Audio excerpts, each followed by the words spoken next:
wabarakatuh. Puji syukur kehadirat Allah Subhanahu wa Ta'ala yang telah memberikan kita rahmat serta hidayahnya sehingga saya dapat menyelesaikan tugas akhir saya. Perkenalkan, nama saya Muhammad Arsyad dari Prodi Sarjana Keperawatan Fakultas Kesehatan Universitas Harapan Bangsa. Kepada yang terhormat Dewan Penguji 1, Ibu Adi Ratna Sekarsiwi, MKep yang saya hormati. Yang kedua, Ibu Ririn Isma Sundari, MKep yang saya hormati.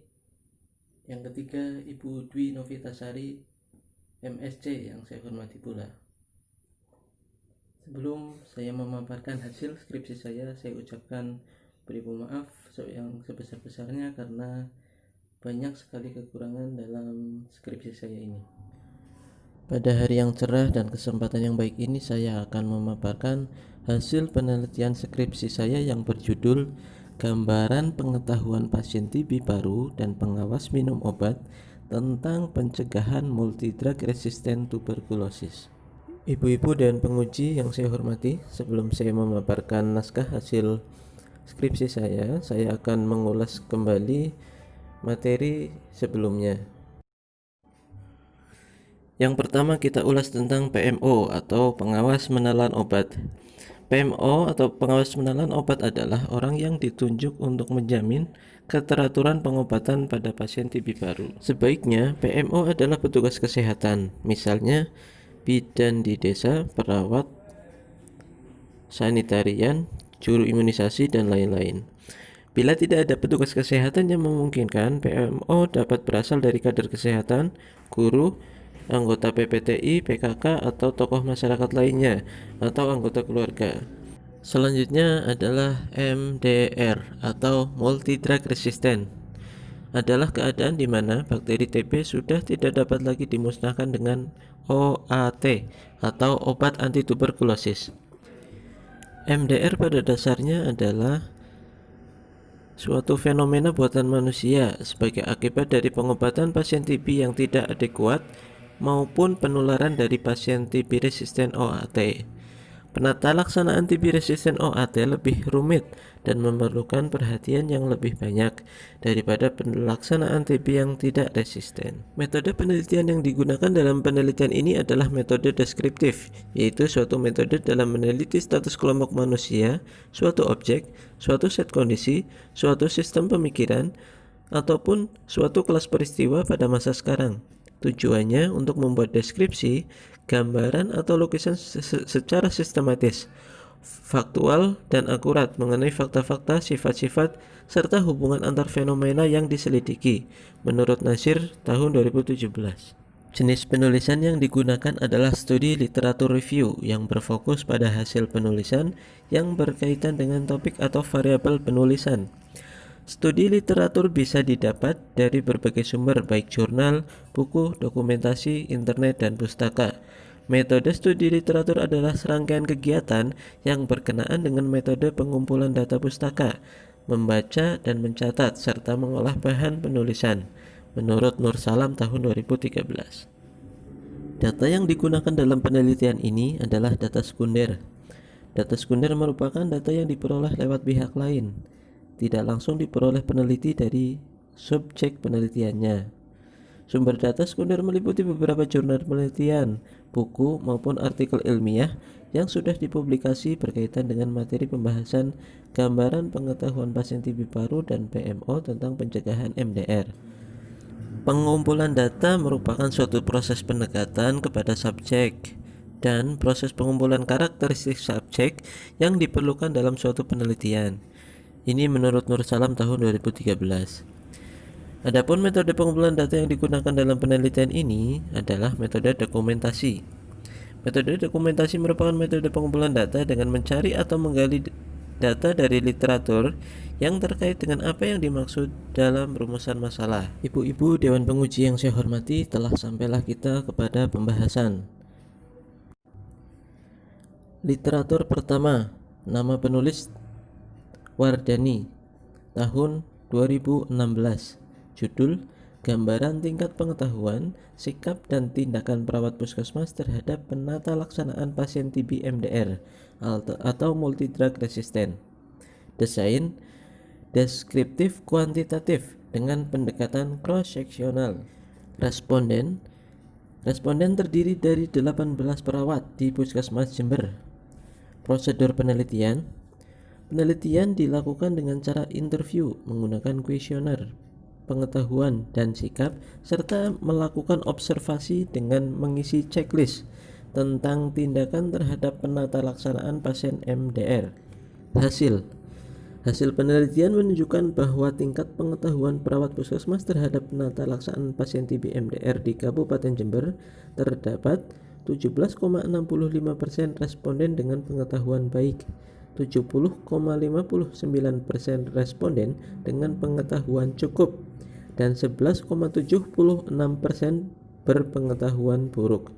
Hasil penelitian mengenai sikap perawat di Kabupaten Jember didapatkan 52,94% mempunyai sikap baik, 47,6% mempunyai sikap sangat baik. Hasil penelitian mengenai tindakan perawat puskesmas terhadap penata laksanaan TB MDR di Kabupaten Jember didapatkan hasil bahwa 82,35% mempunyai tindakan cukup, 17,65% responden mempunyai tindakan buruk, dan 11,76% responden mempunyai tindakan baik.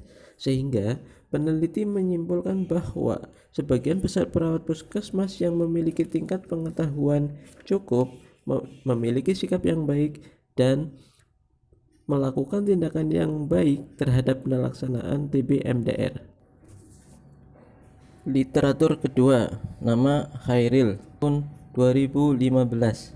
Judul: Gambaran Pengetahuan Pasien Tuberkulosis atau TB Paru tentang Kepatuhan Minum Obat di Poliklinik Paru RSUD Arifin Ahmad, Provinsi Riau. Desain deskriptif dengan teknik pengambilan sampling accidental sampling.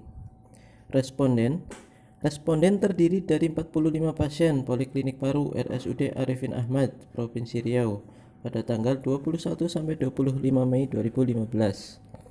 Prosedur penelitian ini adalah interview berpusat pada individu melalui kuesioner yang berisi 20 pernyataan mengenai pengetahuan tentang kepatuhan minum obat.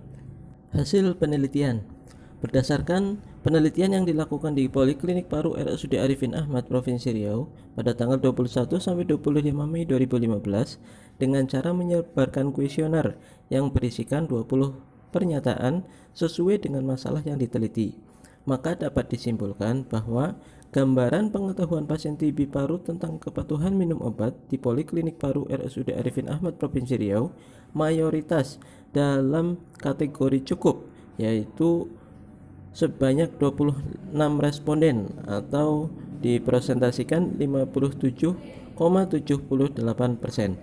Hal ini dipengaruhi oleh faktor informasi dan sumber informasi. Literatur ketiga, penulis Allen dan Eden et al. Tahun 2014 dengan judul Knowledge and Practice in Health Workers About Control and Prevention of Multidrug Resistant Tuberculosis in Referral Hospital, Ethiopia. Kemudian desainnya dengan cross-sectional. Responden terdiri dari 402 tenaga kesehatan yang memenuhi kriteria. Prosedur interview berpusat pada individu melalui kuesioner yang dimuat di online appendix theory. Hasil penelitian menunjukkan bahwa pengetahuan petugas kesehatan, status pendidikan dan pelatihan pencegahan infeksi dan riwayat TB sebelumnya berhubungan secara signifikan dengan pencegahan MDR. Terdapat 52,5% perawat dan 15,6% dokter yang mempunyai status pendidikan pasca sarjana mempunyai skor pengetahuan 7 dari 10 item, sedangkan 39,5% responden dengan status pelatihan lebih dari 12 bulan memiliki skor pengetahuan 4 dari 10 item.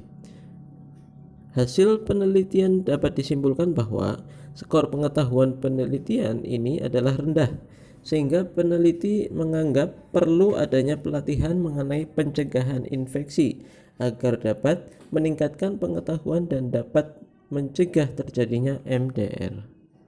Telah sampailah kita kepada kesimpulan. Dari beberapa literatur yang telah kita review tadi, maka kita bisa mengambil kesimpulan sebagai berikut. 1. Rata-rata tingkat pengetahuan tenaga kesehatan tentang pencegahan MDR dalam kategori cukup sampai baik. 2. Tingkat pengetahuan pasien TB tentang pencegahan MDR dalam kategori cukup. 3. Faktor yang mempengaruhi pengetahuan adalah minimnya informasi, sumber informasi, serta minimnya pelatihan-pelatihan tentang penanganan MDR. Saran-saran. 1. Bagi peneliti, hasil penelitian ini dapat menambah wawasan dan pengetahuan mengenai gambaran tingkat pengetahuan tentang MDR TB dan cara pencegahannya. Penelitian lanjutan perlu dilakukan untuk menyempurnakan pembahasan dan aplikasi pada penelitian ini. 2. Bagi instansi pendidikan, hasil penelitian ini dapat digunakan sebagai referensi bagi mahasiswa keperawatan untuk menambah informasi dan sumber data terhadap penata laksanaan pasien TB MDR, sehingga dapat mendukung program pengobatan pasien TB MDR. 3. Bagi instansi pelayanan kesehatan. Bagi instansi pelayanan kesehatan, hasil penelitian ini dapat dijadikan sebagai sumber informasi kepada petugas kesehatan dan PMO dalam melakukan upaya baik preventif, promotif, kuratif, dan rehabilitatif terhadap penata laksanaan pasien TB MDR dan dapat melaksanakan asuhan keperawatan kepada pasien TB MDR. Yang keempat, bagi keluarga dan masyarakat. Saran penelitian ini bagi masyarakat adalah masyarakat dapat melakukan upaya preventif atau pencegahan terhadap penularan TB MDR dan dapat membantu memberikan dukungan kepada pasien TB MDR untuk melaksanakan program pengobatan sampai dengan selesai dan dinyatakan sembuh.